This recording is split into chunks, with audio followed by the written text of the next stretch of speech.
এটা তো দেখছি ইংরেজিতে লেখা, বাবা রে বাবা। আচ্ছা দেখি যে without divorcing the boy.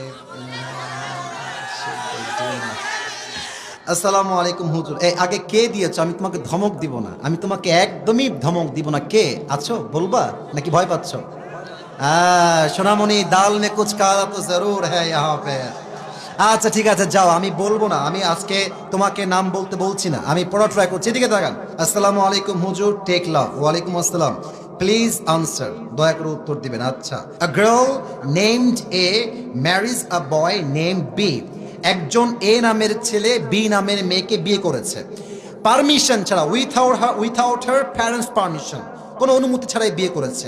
After some days the girl named A marriage another boy.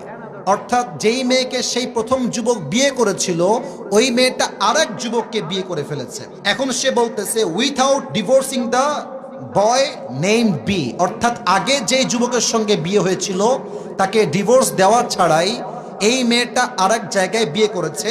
What should they do now?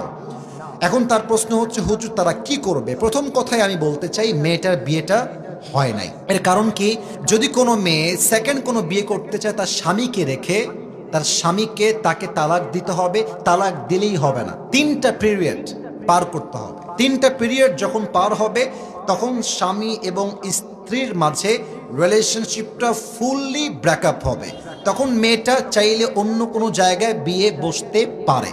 এখন সে যে প্রশ্ন করেছে, এই প্রশ্ন হচ্ছে এমন, হুজুর সে ওই প্রথম ছেলেকে ডিভোর্স না দিয়ে আবার আরেক জায়গায় বিয়ে করেছে। আমার মনে হয় যেই মেয়ে প্রথম স্বামীর থেকে ডিভোর্স না নিয়েই অন্য কোথাও বিয়ে বসে যায়, তার চরিত্রে নিশ্চিত ভেজাল আছে যুবক ভাইরা। আর আমি একটা কথা মনে প্রাণে বিশ্বাস করি, বিশ্বাস বড় একটা দামি জিনিস। সস্তা মানুষ বিশ্বাসের মান ধরে রাখতে পারে না।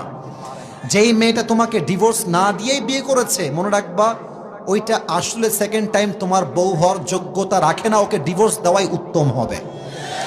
তবে মেয়েটা যদি এখন সত্যি বিয়ে করে সংসার করে, আমি আপনাকে কোরআন দিয়ে বলছি, হাদিস থেকে বলছি, কোরআনের চোখ দিয়ে বলছি, হাদিসের চোখ দিয়ে বলছি, মাসআলার চোখ দিয়ে বলছি, মেয়েটা এখন স্বামীর সঙ্গে থাকলেও জেনা হবে, শুইলেও জেনা হবে, ডানে বামে যাবে, একসঙ্গে থাকবে, দ্বিতীয় স্বামীর সঙ্গে প্রত্যেকটা কাজ জেনার সামিল হবে। কারণ তার প্রথম বিয়ের থেকে সে এখনো মুক্তি পেতে পারে নাই। কথা ঠিক আছে কিনা বলে?